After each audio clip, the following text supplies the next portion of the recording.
and welcome back to Up the Villa podcast. If you are new to our channel, subscribe, drop this video a like, and get involved in the comment section down below on everything that we discuss in this episode. We've got a few different topics that we're going to be talking about, everything that we've seen through pre-season and how it sort of sets us up, and what do Aston Villa need moving forward, which we will get onto during this episode. But before we start, classic football shirts, we've got 10% off with the code UTV podcast. If any of you haven't seen any of their stuff before, it's an absolutely fantastic brand. They do new and old Aston Villa shirts, or any shirts across world football. They've got absolutely everything. They've got Christmas jumpers. They've got everything. So be sure to go and have a look on their website. If you type in Aston Villa, I'll just show you some of the stuff that they've got. So they've got sort of like old Villa shirts in excellent condition, good condition with York on the back.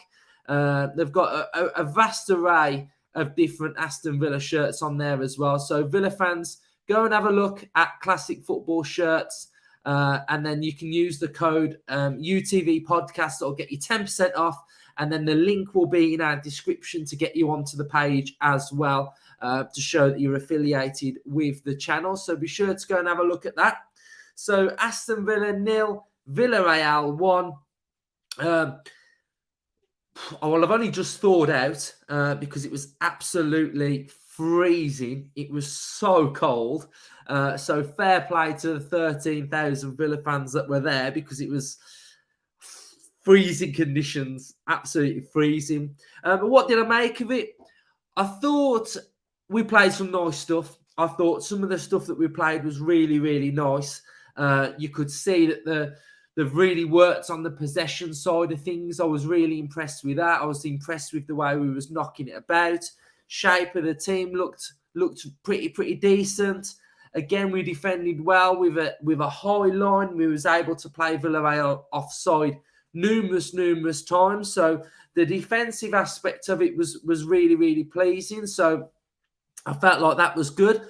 I felt like we looked better with the ball against Villarreal compared to the last two games against Brighton and Chelsea. I thought we kept possession really well. We tried to work our openings well. And it was an all-round good game, to be fair. We didn't really work Reina too much, but all in all, I think it was a decent game, pretty competitive as well. So I was pleased with that.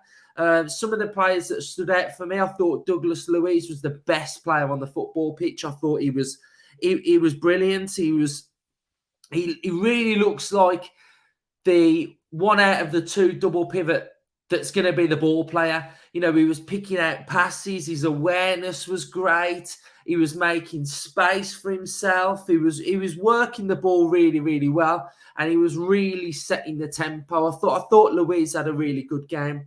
Luca Dean was really good as well going forward. He was in acres of space every single time, Luca Dean. I felt like he really came into his own. He did really well. Pleasing to see Buendia get some minutes as well. I felt like he had a good game. He was knocking it about a bit, trying to find an opening. He played a few good touches. And Leon Bailey was okay, but I felt like he was starved of the ball a little bit. At one time, he came over to Emery, and he was just... He felt like Emery was saying, just go one way and then just go. So it was really, really good to see Unai Emery on the touchline as well. And it was fantastic to see what he was like, because in the whole 10, it's difficult to see what he's like. But for the whole game, he was just orchestrating that team, moving them around, telling them where to go. There was one moment where I think we just lost possession and Villarreal had won the ball back, and he was just going, push, push, push, push. And he just kept saying it for ages, and he really wanted the team to move up the football pitch. And, he was in Dougie Luiz's ear quite a lot, telling him what he wanted him to do. And like I say, he was speaking to Bailey as well. But it was just fantastic to see Unai Emery and the way he is. He's moving the players, he's dragging them, he's absolutely conducting them from the sideline. It was absolutely brilliant to watch. And to be fair, I've always said I'd always sit in the hotel, but I really liked it behind that dugout. Them seats behind that dugout are brilliant, absolutely brilliant. So, how am I feeling going into the season now? I think what we're hearing and what we're seeing is that they've really worked on what an Unai Emery side has to be: strong, resilient, believe in each other, have a shape, an organisation. Everybody's roles know what they're doing. You know, even through watching Emery, just moving cash, come forward, go back, stay. You know, everyone has a role and he knows what he wants the team and shape to look like against certain opposition. And it's just fantastic. And that gives me total belief that this guy knows what he's doing. He knows what he's doing. He knows how to win. He knows how he wants his side to play. He knows how he wants to set them up depending on the opposition. So that already gives me so much belief going into the next part of the season that there's a plan, there's a vision, there's a vibe. We know what we're doing. No one goes into a game not knowing what their role is, and it's absolutely fantastic. Defensively, the shape of the team looks spot on to me. It's a team working in unison. It's a team that knows their role out of possession. They're so defensively organised. It's unbelievable. The way they drift in their shape. There's not one that's out of shape. They're all moving together. And that is another thing that I think is really good. So when we're coming up against tougher opposition, I believe that we can keep our shape, and I believe that we can grind it out and we can get a win, or we can counter and we can do really well. So defensively, it's spot on. I think he's really worked with that. And that aspect of it looks really good to me. I've lost my train of thought about it. I was going to add something I was going to say, but it might come back to me. So playing out from the back as well. We know that we're going to be playing out from the back. That's just what we're going to be doing, and that's what we are. And I know there's a lot of you in the comment section that don't like it, and that probably because you feel like we don't have the personnel to do it, and you're not comfortable watching certain players play that way. I understand that at times. I understand that. But what I would say about playing out from the back is that, and this is what my point was, we, out of possession now as well, will wait. So out of possession, we will wait until we have to engage. Sometimes you'll see Dougie Luiz and what we saw against Villarreal. He was just standing there with the ball. Kamara was doing it. Mings was doing it. The keeper was doing it. They'll just stand there with the ball and wait. And they're waiting for the opposition to come. If they'll stand there for 10, 20 seconds, if that opposition don't engage, and then they engage, and then we go. So that is another thing that I've noticed, that we will bide our time when to press, and we'll bide our time and wait with the ball for the opposition to come to us. And that's all about working our openings and working what we want to do. So I've noticed that's really good as well. But back to playing out from the back. So playing out from the back, we don't just knock it to Mings and then Mings is like, oh, where do I put it? Do I have to give it to Conte, or do I give it to Cash, or do I give it to D, or do I give it to Luiz? There's a set plan, in my opinion, where when we play out from the back and where it's got to go to, right? So it'll go to Luiz, it'll go back to Conte, it'll go to Cash, it'll go back to Luiz, it'll go to Mings, and it'll go to Luke. That's just a rough vibe of what I'm trying to explain, is that that's sort of like a set plan. Where we went wrong when we conceded against Villarreal is that we overplayed it from the back. Now, what we're trying to do is work an opening from the back. Boom, it's into McGinn. It's now going into Bailey, Watkins, fast, right? That's the opening that we're trying to do. We're trying to create an opening for a player that's further forward. And what we saw against Villarreal is when it got to Chambers, it was just a bad pass, and a pass giving it to one of our players that are completely in danger. And that is where the problem is. If we've done our routine and it's just got to go, just get rid of it. Because if we overplay, that's where we get caught, because the routine's not structured enough. It's just gone. And then we're putting ourselves under massive, massive pressure. So I'm okay with us playing out from the back if at times when we feel like we're massively under pressure, just get rid of it. If it has to go out for a throw-in, just launch it for a throw-in, because the alternative option is that we lose the ball in an area where we're going to concede. So for me, play out from the back, but be aware that if it's got to go, just get rid of it. So that's what I would say about playing out from the back, because there's a great reward for the risk of playing out from the back. And I think that's my thing. And what we've noticed is there's now certain players that aren't comfortable playing out from the back, i.e. Chambers, Bednarak. They're just not comfortable. They're just really not comfortable. But what I would say about playing out from the back with Mings, Konsa, and the usuals, I think they're okay. I think we've looked okay. So I would say with Mings and Konsa, we look all right. Don't forget we've got Carlos to come back, which is going to be absolutely like a breath of fresh air.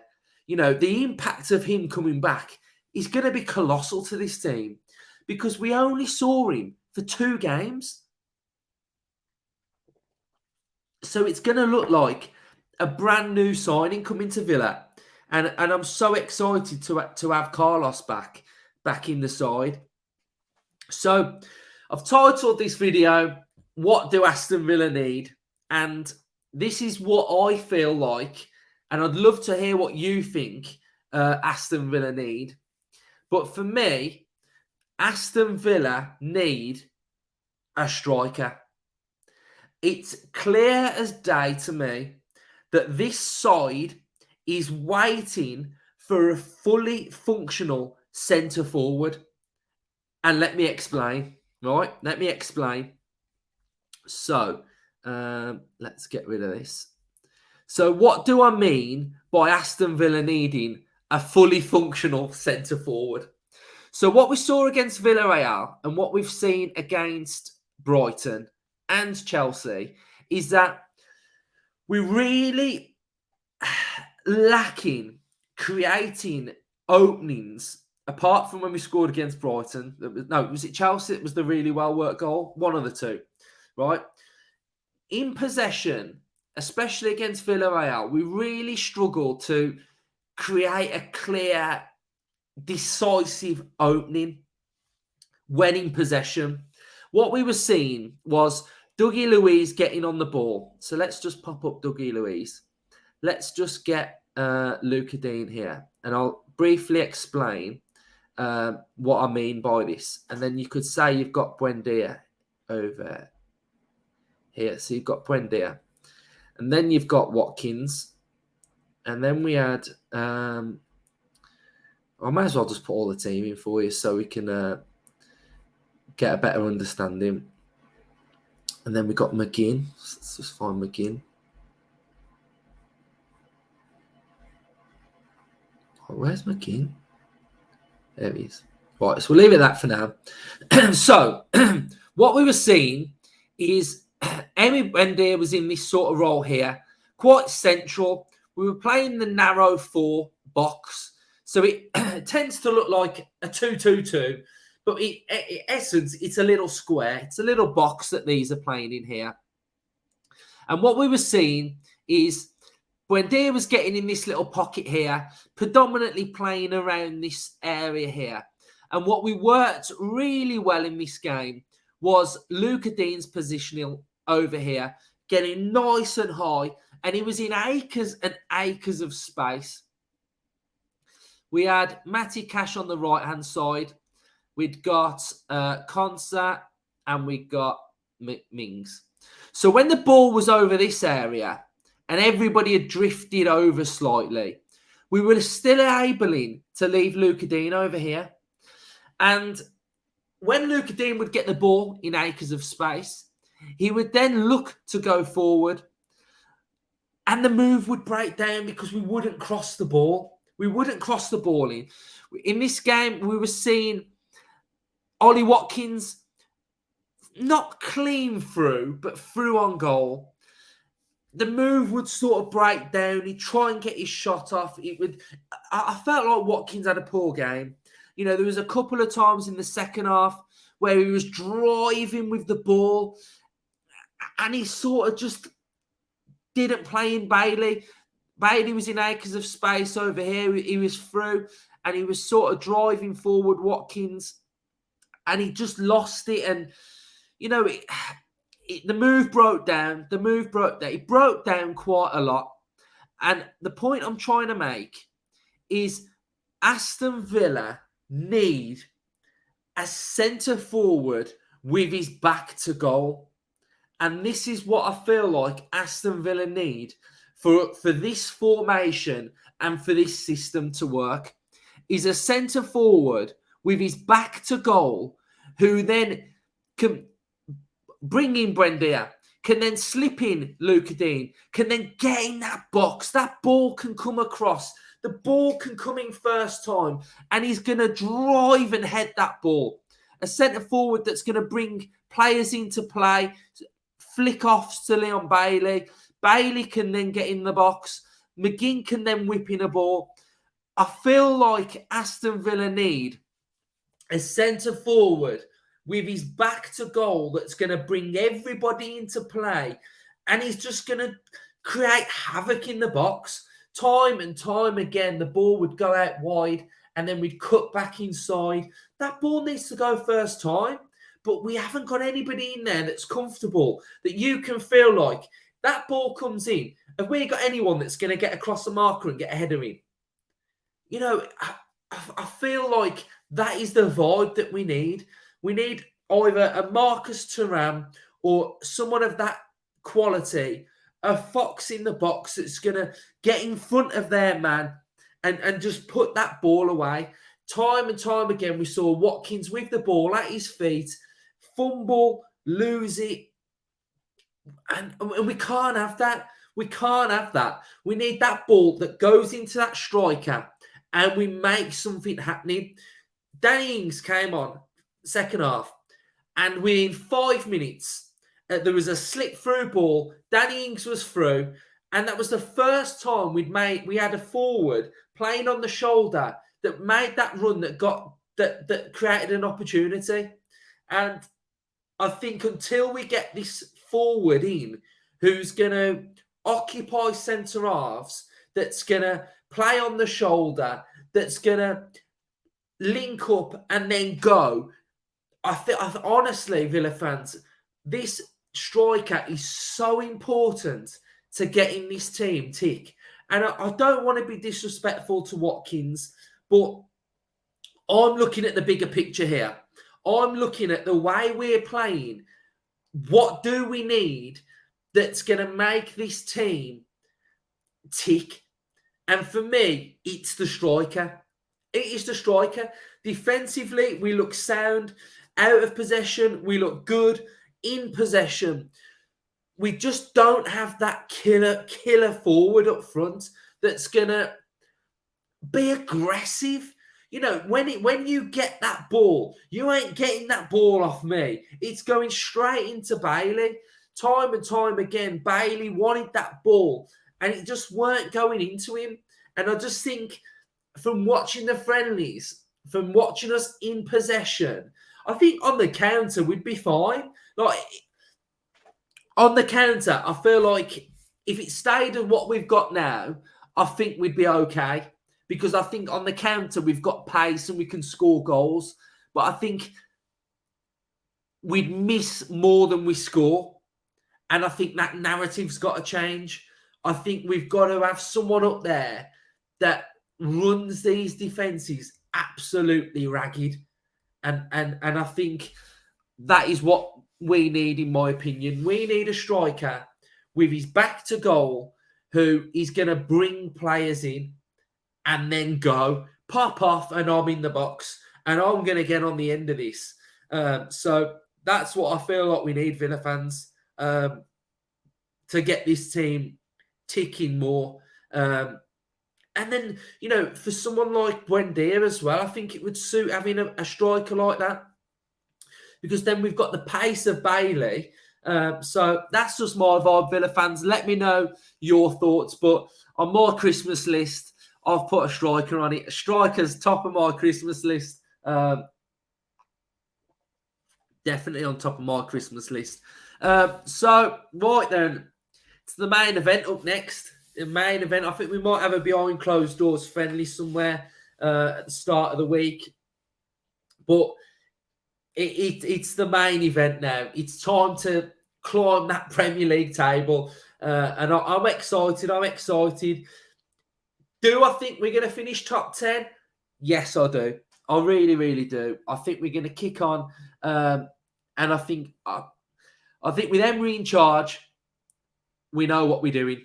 And we look like a well-oiled machine that's going to start ticking and motoring. But for me, we have to see a striker come in for the missing piece of the jigsaw. So thank you, everybody, for watching. Get involved in the comment section down below. Subscribe to the channel. 10% off classic football shirts as well. Up the Villa.